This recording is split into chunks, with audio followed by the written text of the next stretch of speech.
The forgotten masquerade was a night of mystery, of shadows, of whispered secrets that never saw the light of day. Mogu, as always, was not here for fun. He stood tall in the corner, arms crossed, watching over the event like a gothic gargoyle sculpted from pure discipline. His job was simple: protect the masquerade, keep things in order, and most importantly, do not get distracted.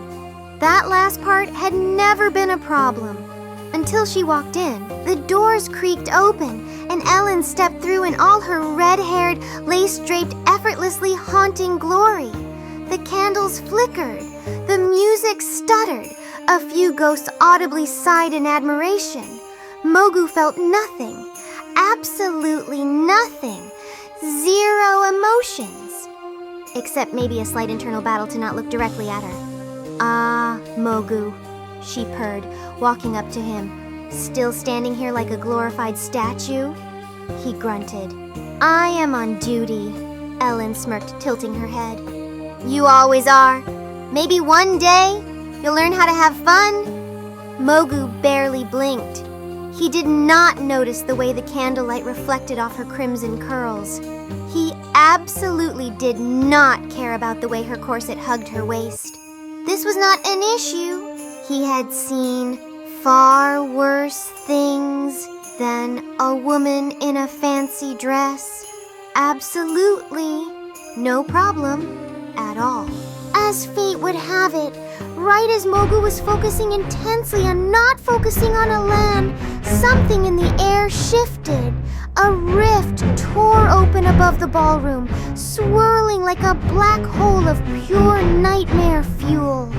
A creature, something with too many arms and not enough skin, began clawing its way through. Mogu immediately snapped into action. Finally, something he could focus on. He moved, but oops, Elenn gasped, stepping right in his path, deliberately blocking his way. Mogu skidded to a stop, his brain short-circuiting for exactly 0.2 seconds. Too close. Her perfume, roses, cinnamon, and probably some kind of ancient sorcery meant to mess with his head, brushed past him. "Focus, Mogu! Focus!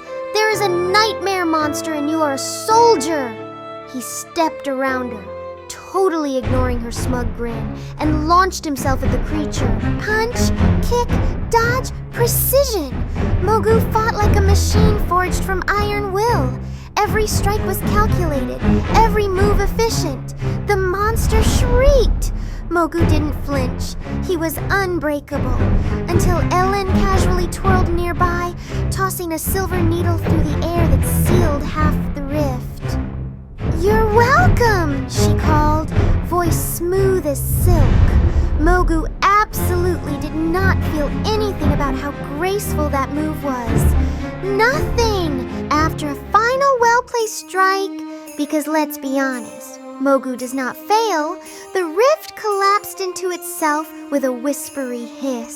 Mogu landed effortlessly on his feet, adjusting his coat like the cool, emotionless professional that he was. Elenn strolled up beside him, brushing dust from her gown. "Nice work, soldier," Mogu grunted. "Acceptable performance," she smirked. "For me or for you?" Mogu absolutely did not turn slightly red. "It was just the candlelight," Elenn chuckled, stepping closer. "You know, you can just admit I'm stunning. Everyone else already has." Mogu snorted. "Overrated," he muttered, crossing his arms. Elenn gasped dramatically. "Overrated? Mogu, are you blind?" He looked at her. Bad move. She raised an eyebrow, tilting her head. "You sure about that?" His jaw tensed. His brain malfunctioned. Finally, he managed to force out the most unconvincing stone-faced response. "Not my type." Elenn laughed, a genuine, rich, completely entertained laugh. She stepped back, offering a little curtsy. "Well, my dear Mogu, it's a good thing I wasn't trying to impress you." Mogu nodded stiffly. "Good." Silence. Awkward. Painfully awkward. Then, from above, A tiny bark echoed through the ballroom. Everyone turned just in time to see SparkieMom, the undead disaster dog, hanging upside down from the Masquerade's chandelier. Somehow, she had stolen one of Mogu's coat buttons and was currently gnawing on it. Elenn burst into laughter. Mogu stared, then slowly pinched the bridge of his nose. "I'm leaving," he declared. Elenn smirked, folding her arms. "Oh no, you're not! You still owe me a dance!" Mogu stiffened. Elenn raised an eyebrow. "Unless, of course, you're scared of a little fun." His eye twitched. SparkieMom barked. Elenn grinned. Mogu knew when he was defeated. With an exhausted sigh, he offered her his hand. Elenn took it, smirking. "See?